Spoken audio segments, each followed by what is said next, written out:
তো সেখান থেকে গাড়ি ছেড়ে দেওয়া হলো। এবার কিছু সাইট সিন করবো, করে দার্জিলিং এর উদ্দেশ্যে যাচ্ছি। তো যাওয়ার পথে যে ভালো ভিউ পয়েন্ট গুলো আছে সেগুলোকে দেখানোর চেষ্টা করব যতটা সম্ভব। আর রাস্তা এই জায়গাটায় কিছুটা খারাপ আর প্রচন্ড ঢাল রাস্তা।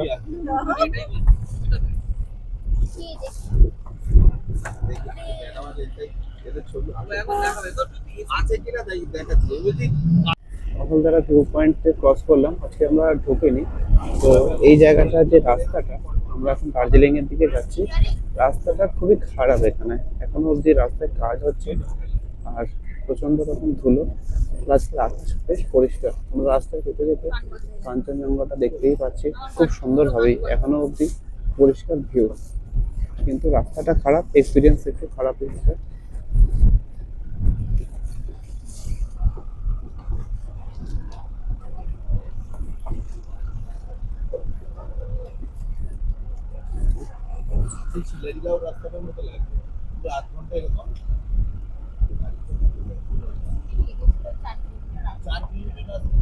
রাস্তাটা পুরোই চড়াই রাস্তা, অনেকটা করে উঁচু এক একবারে হয়ে যাচ্ছে, কিন্তু রাস্তা সত্যি খুবই খারাপ।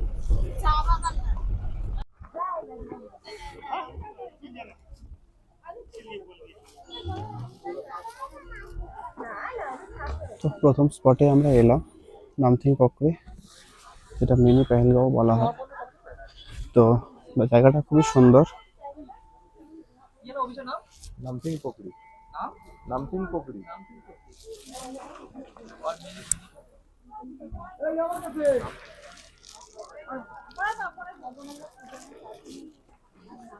খুব সুন্দর পাইন গাছ দিয়ে সাজানো চারিদিকটা।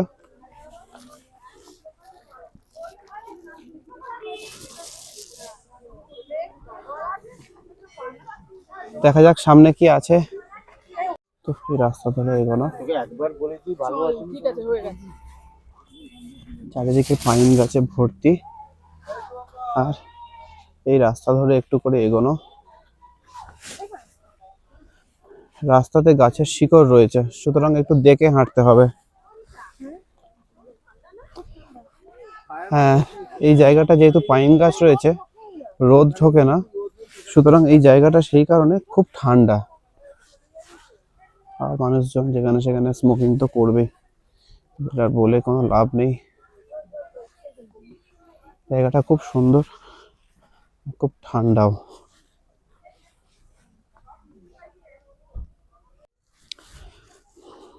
তো এখান থেকে আরেকটু গেলেই সামনে শিবের এক মন্দির আছে, তো সেইখানেই যাওয়া। জায়গাটা কিন্তু বীভৎস ঠান্ডা আর পাইন গাছ ভর্তি।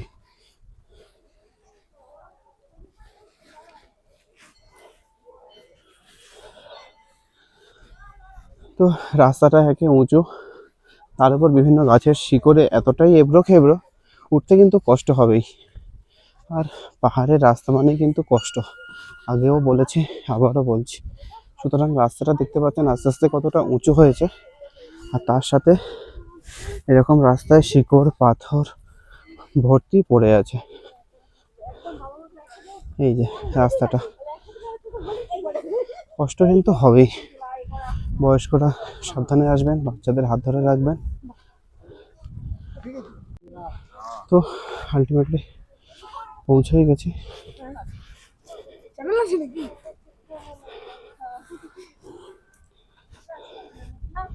শিবের মন্দির, হাঁপিয়ে গেছি, কষ্ট হচ্ছে। তো আলটিমেটলি শিবের মন্দির।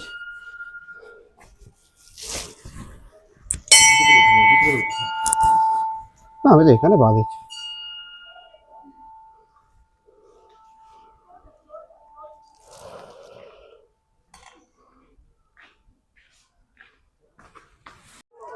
পাইন ফরেস্টের মধ্যে আমরা এলাম। তো পাইন গাছ যেমন উঁচু উঁচু পাইন গাছ হয়, দেখতেই পাচ্ছেন। আর ওই উঁচুটাই হচ্ছে শিব মন্দিরটা। এখান থেকে নিচে নামলে পাইন ফরেস্টটা। আর একটু এগিয়ে গেলে নিচে গেলে ভ্যালিটা।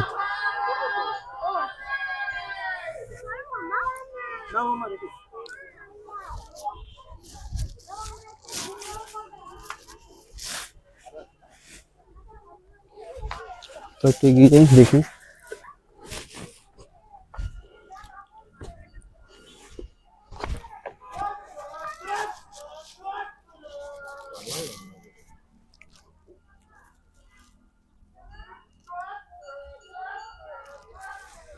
তো পরের ভিউ পয়েন্টে আমরা এলাম, শিটংয়ের আই লাভ শিটং।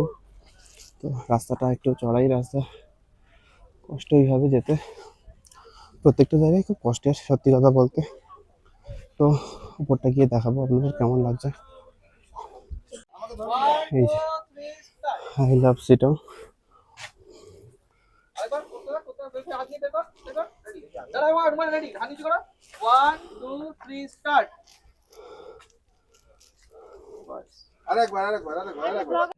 আচ্ছা, পরবর্তী ডেস্টিনেশন আমরা যেটা এলাম যোগীঘাট। দেখুন জায়গাটা,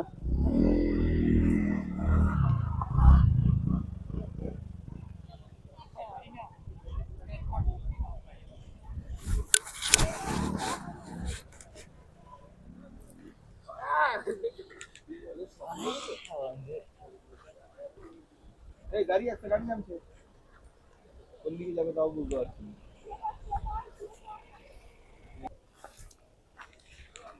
তো নিচের দিকে যাচ্ছি।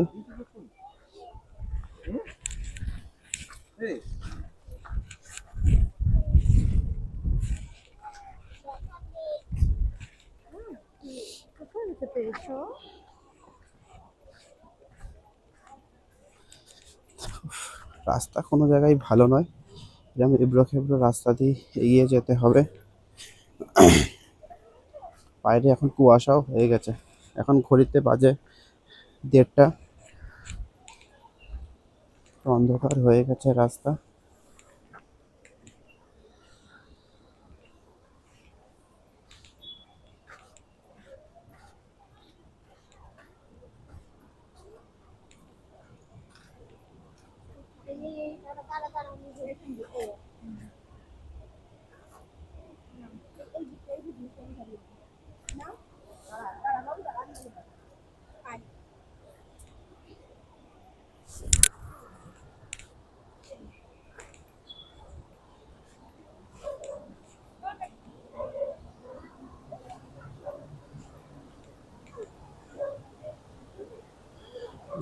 যোগীঘাট,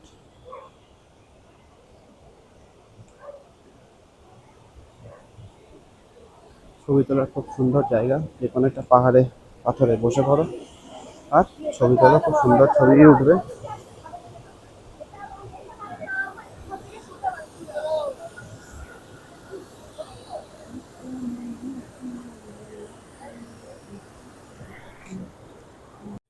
তো আমরা এবার পরের স্পটে এলাম, রবীন্দ্র ভবন মঙ্কো, ট্যাগর হাউস যেটা বলা হয়। তো দেখা যাক এখানে আমরা কি দেখতে পাই।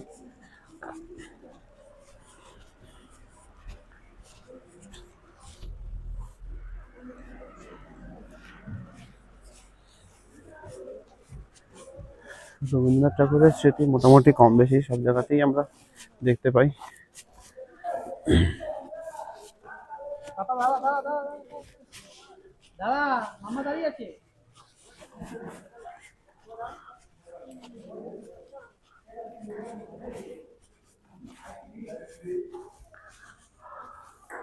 বেশ বড় জায়গা, সুন্দর পরিষ্কার পরিচ্ছন্ন ফুল গাছ দিয়ে।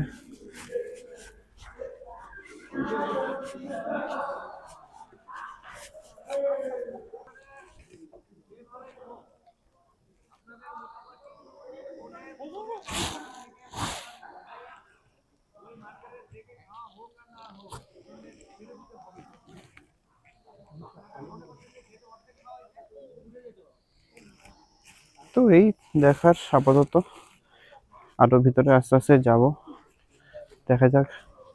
বাইরে থেকে খুব সুন্দর ফুল গাছ দিয়ে সাজানো।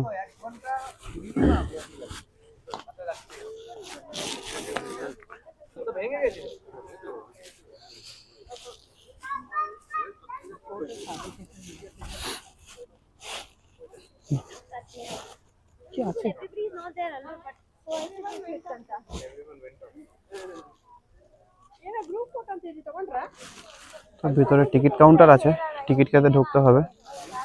তো দেখা যাক কত টিকিট মূল্য বা কত সেটা জানাবো।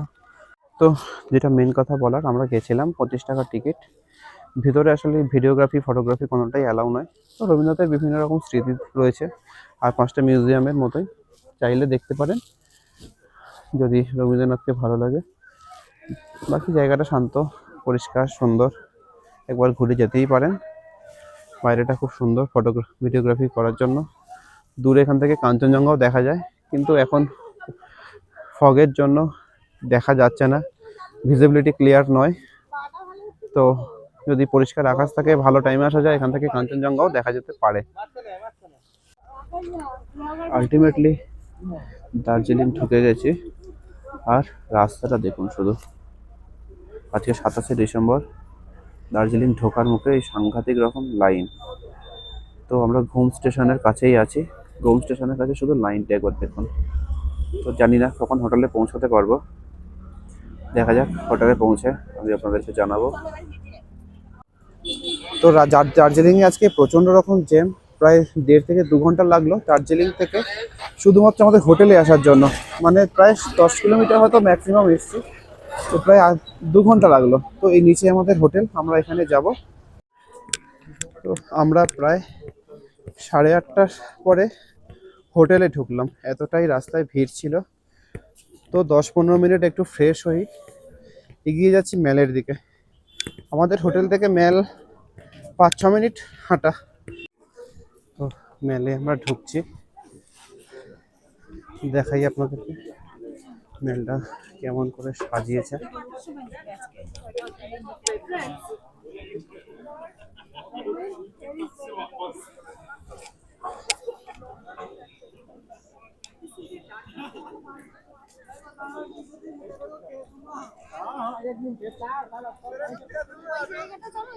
অনেকটা রাত যেহেতু হয়ে গেছে, অনেকটাই ফাঁকা হয়ে গেছে, যেহেতু এখানে 10টার মধ্যে সব হোটেলে ডিনার করে নিতে হবে।